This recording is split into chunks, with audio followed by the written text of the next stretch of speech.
প্রিয় দর্শক, আজকে আমরা জানব পিলখানা হত্যাকাণ্ড কারা ঘটিয়েছিল এবং কেন হয়েছিল। ১৫ বছর আগে বিডিআর বিদ্রোহে রাজধানীর পিলখানায় সংঘটিত হত্যাকাণ্ডের ঘটনায় সাবেক প্রধানমন্ত্রী শেখ হাসিনা, শেখ সেলিম, শেখ ফজলে নূর তাপস সহ অনেকে সরাসরি জড়িত ছিল বলে দাবি করেছেন নিহত মেজর শাকিলের ছেলে রাকিন আহমেদ।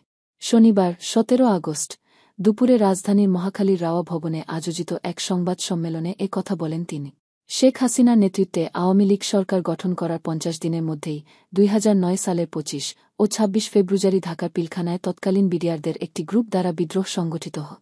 বিদ্রোহী বিডিআর সৈন্যরা পিলখানায় বিডিআর সদর দফতর দখল করে বিডিআরের মহাপরিচালক মেজর জেনারেল শাকিল আহমেদ সহ ৫৭ জন অন্যান্য সেনা কর্মকর্তা ও ১৭ জন বেসামরিককে হত্যা কর। তারা বেসামরিক লোকদের ওপর গুলি চালিয়েছিল। তারা অনেক অফিসার এবং তাদের পরিবারকে জিম্মি করেছিল, স্থাপনা ও সম্পদ ভাঙচুর করেছিল এবং মূল্যবান জিনিসপত্র লুট করে নিয়েছিল। পরে সরকারের সঙ্গে একাধিক আলাপ আলোচনার পরে বিদ্রোহীরা অস্ত্র সমর্পণ করে এবং জিম্মিদের মুক্তি দেয়। অস্ত্র সমর্পণের মধ্য দিয়ে পরবর্তীতে এই বিদ্রোহের অবসান ঘটে। ২০১৩ সালের ৫ নভেম্বর ঢাকা মহানগর দায়রা জজ আদালত ১৫২ জনকে মৃত্যুদণ্ড এবং ৬১ জনকে যাবজ্জীবন কারাদণ্ড দেয়। আরও ২৫ জন বিদ্রোহে জড়িত থাকার কারণে ৩ থেকে ১০ বছরের মধ্যে কারাদণ্ড পেয়েছিল। আদালতে অভিযুক্ত ২৭৭ জনকেও খালাস দিয়েছিল।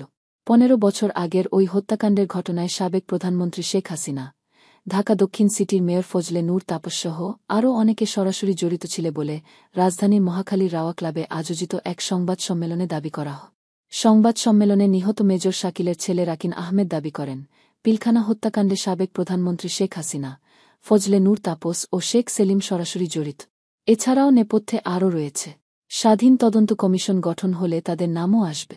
এ সময় নিহত সেনা কর্মকর্তা কর্নেল শফিকের ছেলে অ্যাডভোকেট সাকিবুর বলেন, লেফটেন্যান্ট জেনারেল জাহাঙ্গীর আলম সেই সময় কোয়ার্টার মাস্টার জেনারেল হিসেবে বিডিআর হত্যাকাণ্ডের তদন্ত কমিটিতে ছিলেন। রিপোর্টটি প্রকাশ করেছেন, সেটি ৩ দফা সংশোধন করার পর মিডিয়ায় দেওয়া হয়েছে। তিনি সেই রিপোর্টের কপি প্রকাশের দাবি জানা। এ সময় নিহতের পরিবাররা ২৫ ফেব্রুয়ারিতে বিডিআর বিদ্রোহ না বলে বিডিআর হত্যাকাণ্ড বলার জন্য সকলের প্রতি অনুরোধ করে। নিহত পরিবারের সদস্যরা বলেন, এই হত্যাকাণ্ডের পেছনে ভারতের হাত রয়েছে। এছাড়া হত্যাকাণ্ডের ঘটনায় ডালভাত নিয়ে দ্বন্দ্বের যে কথা প্রচার করা হয় তা সত্য নয়। এই হত্যাকাণ্ডটিকে ভিন্ন খাতে নিতেই এমন কথা প্রচার করা হয়েছিল।